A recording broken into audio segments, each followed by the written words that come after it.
नमस्कार। BSc second year की botany की ऑनलाइन क्लासेज में पिछले वीडियो के अंदर हमने आउटबीजी पादपों के अंदर परागण के बारे में पढ़ा था और परागण क्रिया के टाइप्स के बारे में पढ़ा था, जिसके अंतर्गत हमने पढ़ा था सेल्फ पॉलिनेशन और क्रॉस पॉलिनेशन। और सेल्फ पॉलिनेशन और क्रॉस पॉलिनेशन के लिए क्या क्या अडेप्टेशन होने चाहिए उनके बारे में पढ़ा था। आज की इस वीडियो के अंदर हम पर परागण के कारक और उनके टाइप्स के बारे में पढ़ेंगे, यानी कि agent and types of cross pollination, इनके बारे में पढ़ेंगे। तो जो पर परागण की क्रिया है वो दो कारकों के द्वारा संपन्न होती हैं, अजैविक कारक और दूसरा है जो जैविक कारक, यानी कि बायोटिक एजेंट के द्वारा और एबायोटिक एजेंट के द्वारा है जो क्रॉस पॉलिनेशन की प्रोसेस है जो संपन्न होती हैं। एबायोटिक एजेंट्स के अंदर जो पॉलिनेशन की प्रोसेस है वो वायु के द्वारा होती है और जल के द्वारा होती है। वायु के द्वारा होने वाले परागण क्रिया को अपन वायु परागण या एनिमोफिली कहते हैं, जबकि जल के द्वारा होने वाली परागण क्रिया को हम जल परागण या हाइड्रोफिली कहते हैं। फिर जो जैविक कारकों के द्वारा जो क्रॉस पॉलिनेशन की जो प्रोसेस होती हैं वो किन किन फैक्टर्स के द्वारा हो सकती हैं। तो जैविक कारकों के द्वारा, जैविक कारक के अंतर्गत पक्षी, चमगादड़, घोंगे और प्राणियों के द्वारा है जो क्रॉस पॉलिनेशन की प्रोसेस है जो संपन्न होती हैं। पक्षियों के द्वारा होने वाले परागण की क्रिया को अपन पक्षी परागण या ऑर्निथोफिली कहते हैं। चमगादड़ के द्वारा होने वाली जो पॉलिनेशन की प्रोसेस होती है उसको अपन चिरोप्टेरिफिली कहते हैं। घोंगे के द्वारा होने वाली परागण क्रिया को हम मेलेकोफिली कहते हैं और प्राणी के द्वारा होने वाली परागण क्रिया को जूफिली के नाम से जानते हैं। तो हम सबसे पहले पढ़ते हैं वायु परागण के बारे में। तो वायु परागण या एनिमोफिली, तो इस प्रकार की परागण क्रिया के अंदर जो परागण प्रोसेस होती हैं वो वायु के द्वारा होती है, यानी कि परागण क्रिया किसके द्वारा होती है? एयर के द्वारा होती है। और जो वायु परागित पौधे होते हैं उनके, यानी कि वायु परागित जो पुष्प होते हैं वो आकार में छोटे, अनाकर्षक होते हैं और इनके अंदर जो परिदल यानी कि पेरियांत या तो एब्सेंट होता है या रेड्यूस्ड यानी कि बहुत ही छोटा होता है। इन पुष्पों के अंदर जो बनने वाले परागकण होते वो छोटे, हल्के और चिकने होते हैं। घास में है जो नर पुष्पक्रम पत्तियों से ऊपर उठा रहता है ताकि ज्यों ही कोई पोलन ग्रेन वायु में उड़ता हुआ आए और इनके ऊपर यानी कि ये ऊपर की ओर उड़ते रहते हैं, तो इनके ऊपर मेल फ्लोर और फीमेल फ्लोर दोनों प्रेजेंट होते हैं। तो कोई भी पोलन ग्रेन है जो इनके ऊपर आकर चिप सकता है। घास कुल के पुष्पों में पुंकेसर लंबे और परागकोश हैं जो मुक्त दोली होते हैं। मुक्त दोली का मतलब होता है इनके जो सिरे होते हैं वो स्वतंत्र होते हैं। मादा पुष्पों में वर्तिकाग्र है जो बड़ी होती है और पिच्छाकार होती है। कैसी है? वर्तिकाग्र बड़ी और पिच्छाकार यानी कि फिदरी पंख के समान होती हैं और पुष्प से बाहर की ओर निकली रहती हैं। गेहूं, जई और के अंदर जो वर्तिकाग्र होती है वो रोम युक्त या पक्षमा भी होती है, हैरी होती है ताकि पोलन ग्रेन है जो इनके अंदर आकर फंस जाते हैं। मक्का का जो पुष्प होता है वो एक लिंगी होता है, यानी कि इसके अंदर नर और मादा एक ही प्लांट पर लगते हैं लेकिन दोनों की पोजीशंस हैं जो अलग अलग होती हैं। जो नर पुष्प होता है वो मक्का के अंदर ऊपर की ओर लगता है और मादा पुष्प है जो इसके नीचे की ओर पाए जाते हैं। मादा पुष्प को भुट्टा कहा जाता है और इसके अंदर अगर आपने मक्के का भुट्टा देखा होगा तो उसमें से चमकीले कलर की बहुत सारे रेशे निकलते हैं, वो हैं जो वर्तिका होती है और ये वर्तिका बहुत ही लंबी होती हैं। तो वर्तिकाग्र है जो पूरे भुट्टे से बाहर रहती हैं और जो ही कोई एयर में या हवा में उड़ता हुआ पोलन ग्रेन आता है तो वो वर्तिकाग्र के अंदर फंस जाता है और सीधा ही है जो यानी कि वर्तिका के अंदर फंस जाता है और वर्तिकाग्र पर स्थानांतरित कर दिया जाता है और इस तरह से है जो उनके अंदर क्रॉस पॉलिनेशन या पर परागण की प्रोसेस संपन्न होती है। आपके सामने स्क्रीन पर जो डायग्राम दे रखा है वो वायु परागित प्लांट्स के हैं। डायग्राम ए है जो सेलिक्स के में कैटकिन टाइप का इन्फ्लोरोसेंस होता है और इस इन्फ्लोरोसेंस के अंदर है जो एयर के द्वारा जो पॉलिनेशन होता है। और जो बी डायग्राम होता है उसके अंदर जो वर्तिकाग्र या स्टिग्मा होती हैं वो रोमिल होती हैं, यानी कि फिदरी स्टिग्मा है जो इनके अंदर प्रेजेंट रहती हैं। और जो ही कोई पॉलन ग्रेन उड़ता हुआ या इनके पास आ जाता है तो इनके अंदर जो फिदरी स्टिग्मा होती है उनके ऊपर चिपक जाता है। और इसके अंदर जो एंथर होते हैं वो मुक्त दोली होते हैं, तो इनके जो यानी कि यंत्र होते हैं वो बाहर की ओर निकले रहते हैं। और जब ब्रेकडाउन होता है तो इनके पोलन ग्रेन है जो वायु में बिखर जाते हैं। ओवरी है जो इनके अंदर नीचे सिचुएटेड होती हैं। अब हम नेक्स्ट पढ़ते हैं जल परागण के बारे में या हाइड्रोफिली या वाटर पॉलिनेशन के बारे में। तो जल परागण के अंदर जो परागण क्रिया होती है वो जल के द्वारा होती है, यानी कि जो प्लांट्स होते हैं या पौधे होते हैं उनके अंदर अगर परागण क्रिया वाटर के द्वारा हो रही है तो वो प्रोसेस क्या कहलाएगी, जल परागण या हाइड्रोफिली या वाटर पॉलिनेशन कहलाता है। तो जो जल परागित पौधे होते हैं उनके पुष्प हैं जो अनाकर्षक और सम्मानित होते हैं। और जो जल परागण है जो प्लांट्स के अंदर दो प्रकार से संभव होती हैं, यानी कि जो नंबर 1 तो होता है अधोजल परागण।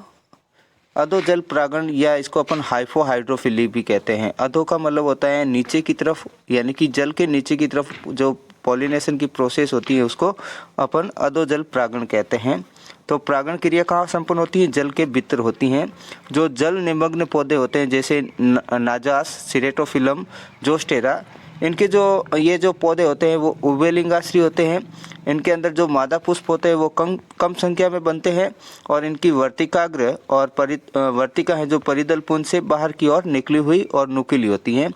और वर्तिकाग्र का जो अग्र सिरा होता है वो चिपचिपा होता है। फिर इनके अंदर जो पॉलिनेशन होता है वो जल के अंदर ही होता है, यानी कि जो पोलन जो एंथर होता है वो ब्रेक डाउन हो जाता है तो उसमें से पोलन ग्रेन है जो रिलीज होकर क्या करते हैं वो जल की धारा के साथ बहते हुए वर्तिकाग्र पर ट्रांसफर हो जाते हैं। और इस तरह से जो जल के नीचे हैं इनके अंदर पॉलिनेशन होता है। नेक्स्ट जो वाटर पॉलिनेशन का टाइप है जिसका नाम है अधिजल परागण या एपीहाइड्रोफिली। इस प्रकार के परागण क्रिया में जो पॉलिनेशन की वो प्रक्रिया होती है वो जल की सतह पर होती है, यानी कि पौधों के अंदर पॉलिनेशन कहाँ पर होता है, जल की सरफेस पर होता है। और इस प्रकार का जो पॉलिनेशन है वॉलिस्नेरिया स्पाइरेलियम के अंदर पाया जाता है। और वेलेनेरिया का जो प्लांट होता है वो उभयलिंगाश्री होता है, परंतु इनके पुष्प हैं जो एक लिंगी यानी कि यूनिसेक्सुअल होते हैं। नर पुष्प तो क्या करते हैं, जल में निमग्न रहते हैं, यानी कि जल के अंदर डूबे रहते हैं और इनके पुष्प तुरंत है जो छोटे होते हैं। जबकि मादा पुष्प हैं जो जल की सतह पर तैरते रहते हैं और इनका पुष्प तुरंत भी बड़ा होता है और सर्पिलाकार व कुंडलित होता है। अब क्या करेगा, जो नर पुष्प होता है वो टूटकर क्या करेगा, जल की सतह पर आ जाता है।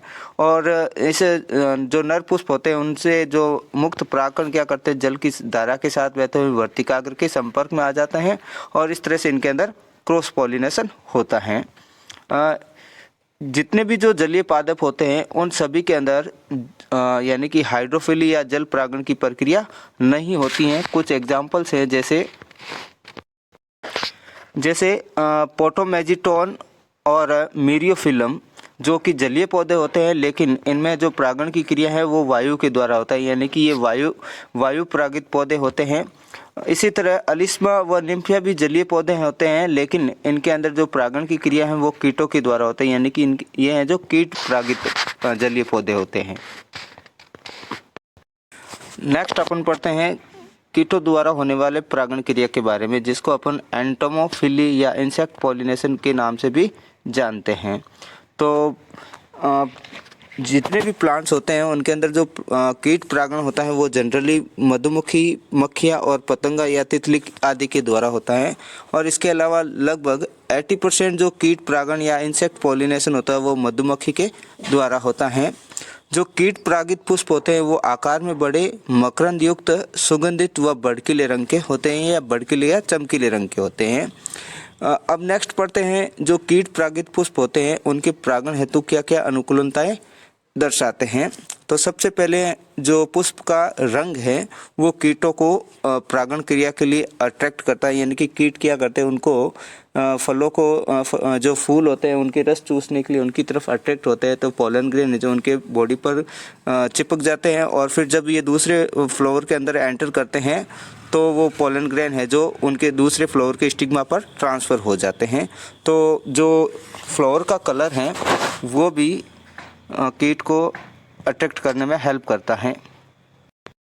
जैसे जो मधुमक्खी हैं जो नीले रंग के फ्लावर की ओर ज़्यादा अट्रैक्ट होती हैं, जबकि तितली हैं जो लाल रंग के फ्लावर की ओर अधिक अट्रैक्ट होती हैं। इसके अलावा कुछ और एग्जांपल जैसे बोगेनविलिया व यूफोर्बिया पल्चेरिमा के अंदर जो सहपत्र होते हैं यानी कि ब्रैक्ट होते हैं वो अत्यंत ही आकर्षक, बड़े और रंगीन होते हैं जो कीट को क्या करते हैं, परागण क्रिया हेतु आकर्षित करते हैं।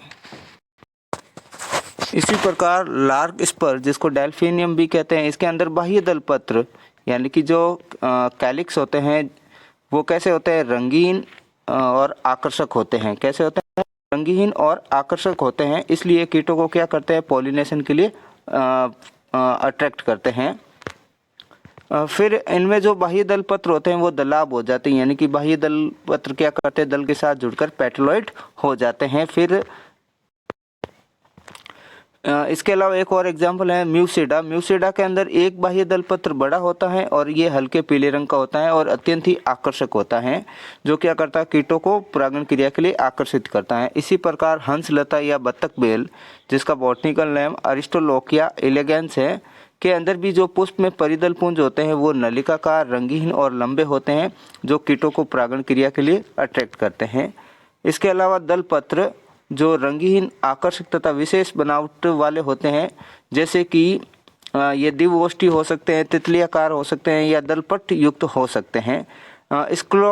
स्क्रोफुलेरिएसी कुल के जो सदस्य होता है जिसका नाम है डॉग फ्लावर कॉमन नेम है और इसका बॉटनिकल नेम है एंटीराइनम मेजस। इसके अंदर जो दल पत्र होते हैं वो कुत्ते के मुंह के समान होते हैं, इसलिए इनको क्या नाम दिया गया, डॉग फ्लावर। इसके अलावा वाइलेसी कुल के सदस्य पैंजी के अंदर भी दल है जो विशेष बनावट के होते हैं। नेक्स्ट और एग्जाम्पल पढ़ते हैं आक, पैसन पुष्प जिसको पैसन फ्लावर भी कहते हैं, नरगिस जिसे डैफोडिल भी कहते हैं, अमरबेल जिसका बॉटनिकल नेम कस्कुटा है और गार्डन नास्टरसियम जिसे ट्रोपियोलम भी कहते हैं के अंदर जो क्रीट जैसी संरचनाएं पाई जाती हैं, यानी कि क्रीट या कोरोना जैसी स्ट्रक्चर होती हैं। आग के अंदर जो अपन पढ़ेंगे गाइनोस्टीजियम जो प्रैक्टिकल के अंदर है उसके बारे में पढ़ेंगे, तो उसके अंदर भी है जो फ्लावर इंसेक्ट के द्वारा जो पॉलिनेशन होता है।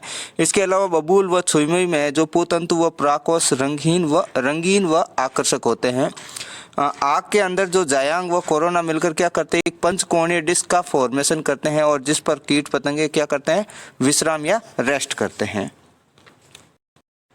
इसके अलावा जो फ्लावर के अंदर मकरंद बनता है वो भी क्या करता है, कीटों को पॉलिनेशन के लिए अट्रैक्ट करते हैं।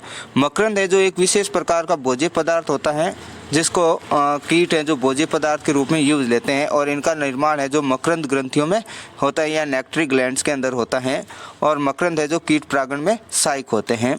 इसके अलावा जो फ्लावर की महक या सुगंध होती हैं वो भी इंसेक्ट पॉलिनेशन के लिए अडेप्टिव होती हैं। सुगंधित जो पुष्प होते हैं वो आकार में छोटे और कम आकर्षक होते हैं, जैसे रात रानी, सेस्ट्रम, नॉक्ट्रम व हरसिंगार जिसको निक्टेंथीज भी कहते हैं के अंदर पुष्पों में सुगंध रात्रि के समय भी क्या करती, कीटों को पॉलिनेशन के लिए अट्रैक्ट करती हैं। इसके अलावा कुछ प्लांट्स के जो पुष्पक्रम होते हैं वो भी क्या करते हैं, पॉलिनेशन के लिए अट्रैक्शन करते हैं। पॉलन ग्रेन जो रंगीन होते हैं वो भी क्या करते हैं, कीटों को पॉलिनेशन के लिए अट्रैक्ट करते हैं। इसके अलावा कुछ प्लांट्स के अंदर वर्तिकाग्र और पत्तियां भी क्या करती हैं, अट्रैक्टिव होती हैं और कीट इनकी तरफ अट्रैक्ट होकर पॉलिनेशन में मदद करते हैं। एक मूल परजीवी पौधा जिसका नाम है रेफ्लेसिया और यह उष्णकटिबंधीय वर्षा वनों के अंदर पाए जाने वाला प्रमुख पादप है और ये पुष्प यानी कि ये जो रेफ्लेसिया का जो पुष्प होता है वो पादप जगत का सबसे बड़ा पुष्प है, यानी कि पादप जगत का सबसे बड़ा पुष्प किसका है, रेफ्लेसिया का है। और रेफ्लेसिया किस प्रकार के वनों के अंदर पाया जाता है, उष्णकटिबंधीय वर्षा वनों के अंदर पाया जाता है। इसके पुष्प का जो व्यास या डायमीटर होता है वो 1 मीटर के लगभग होता है और वजन है जो 7 kg यानी कि 7 किलोग्राम है जो एक पुष्प का वजन होता है। इसके अंदर एक भ्रांति फैली हुई कि इनके अंदर जो पॉलिनेशन की प्रोसेस है वो हाथी के द्वारा होती है, लेकिन ये गलत है। इनके अंदर जो पॉलिनेशन की प्रोसेस ये है वो परागण की क्रिया एक मांस भक्षी मक्खी कैनाइन फीडिंग फ्लाइज के द्वारा होती हैं। तो इसके अंदर भी है जो पॉलिनेशन की प्रोसेस है वो कीट के द्वारा होती है, इसके अंदर भी कीट परागण पाया जाता है। आज की वीडियो में इतना ही। नेक्स्ट वीडियो के अंदर हम पढ़ेंगे साल्विया के अंदर पॉलिनेशन, इसके अलावा आग के अंदर पॉलिनेशन।